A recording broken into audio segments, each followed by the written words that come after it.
Hello, my name is Rob, and together with this team of researchers we will present our research titled Representation Learning from Videos in the Wild, an Object-Centric Approach.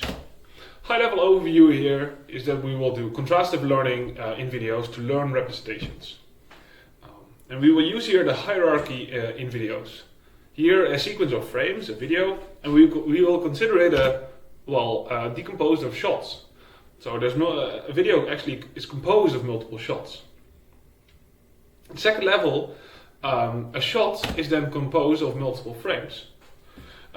These two levels of hierarchy were published before in the literature, also known as VV. And we take a third step in this hierarchy saying a frame is actually composed of multiple objects. And decomposing the video in this hierarchy, we can do contrastive learning. Evaluation, what is a good representation? Think of a neural network being the representation. A good representation is if we can downstream train a classifier in transfer learning and obtain good accuracy. For that we will use 19 datasets, only 1,000 labels each, from the VTAB benchmark. So there's actually natural datasets like CIFAR, Oxford Flowers, Sun, specialized datasets, medical datasets, remote sensing, and structured datasets like Kitty or Clever. Second evaluation is robustness. And here we consider 8 robustness datasets that have the same label space as ImageNet, but are varied or are slight deviations like out of distribution.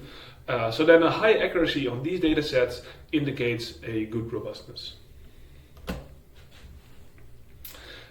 As said, we will introduce a contrastive loss, so we will do contrastive learning. Consider here 3 frames from our video.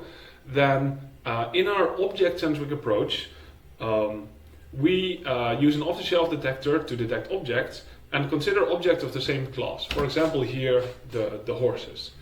In the contrastive loss, all objects of horses will be attractive, opposed to other objects like trees or cars, which will be repulsive.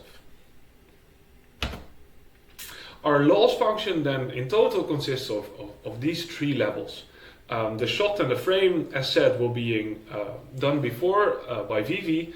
We will introduce a new object, a contrastive loss for objects, which in our case is a triplet loss, a max margin loss. That is to say, R here are representations, B are bounding boxes. So the distance from a bounding box to a positive, so from the same class, should be smaller than the distance to a negative, Rn, by a margin alpha.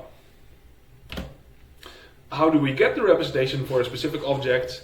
The ResNet already outputs a grid, so we take the center representation in the grid. And this was being done before by faster RCNN and extensions. As said, we will evaluate on VTAB 19 datasets, 1,000 label each, grouped in these 3 categories. Previous research obtained these numbers, including VV, which uses then only the shot and the frame level hierarchy. And by introducing the object level hierarchy, we show an improved, statistically significant improvement across datasets and most markedly in the specialized and structured datasets. Second evaluation is robustness, so these variations on the ImageNet label space, which might either be newly collected datasets or perturbations or videos, where compared to VV, we make an improvement in robustness across the board. Finally, we evaluate the texture shape bias by Geiros et al., where higher is better, and we show an improved shape fraction, which is hypothesized to also indicate an improved robustness. In summary, using objects in videos can improve transfer learning and can increase robustness. We see 2 directions for future research, which is to learn about objects without labels, so unsupervised, and improving robustness from using a higher frame rate. I'll be happy to answer questions in the channel later.